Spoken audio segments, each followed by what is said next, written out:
भंगिया धतूरा सब छोड़ दे हम। तू हंस के बोला गौरा भंगिया धतूरा सब छोड़ दे हम। हाँ तोहरा खातिर रे गौरा, तोहरा खातिर रे गौरा, गाजा चिलम सब फोड़ दे हम। तू हंस के बोला गौरा भंगिया धतूरा सब छोड़ दे हम।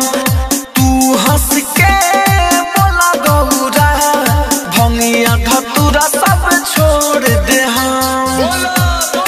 शंकर भगवान की भंगिया धतूरा सब छोड़ दे हम। हाजीपुर वैशाली। बोला गौरा भंगिया धतूरा सब छोड़ दे हम। हकाहे मुँह फुलाले बारू सुना हमारे सोना, मेवा मलाई खाएंगे ला कर के हमको दूना, ला कर के हमको दूना। हकाहे मुँह फुलाले बारू सुना हमारे सोना, मेवा मलाई खाएंगे ला कर के हमको दूना, ला कर के हमको दूना, ला कर के हमको दूना। राखब न तोहके मड़ैया में आज ये देवाला हम जोड़ दे हम। तू हंस के बोला गौरा भंगिया धतूरा हम छोड़ दे हम। हाँ तोहरा खातिर रे गौरा, तोहरा खातिर रे गौरा, गाजा चिलम सब फोड़ दे हम। तू हंस के बोला गौरा भंगिया धतूरा सब छोड़ दे हम।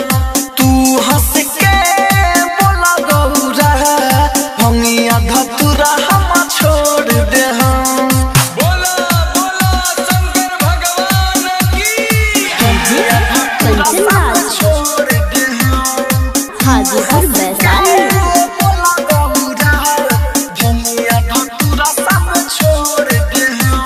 हाँ हाथ जोड़े के विनती करेला राइटर मनोज भाई, हाय अपना घाम लागी गौरा बथी न करी हाई, बथी न करी हाई। हाँ हाथ जोड़े के विनती करेला राइटर मनोज भाई, हाय अपना घाम लागी गौरा बथी न करी हाई, बथी न करी हाई, बथी न करी हाई। हाँ रही है न संघवा में भूता बैताल, बसा हाले जहाई के डोरा दे हम। तू हंस के बोला गौरा भंगिया धतूरा हम छोड़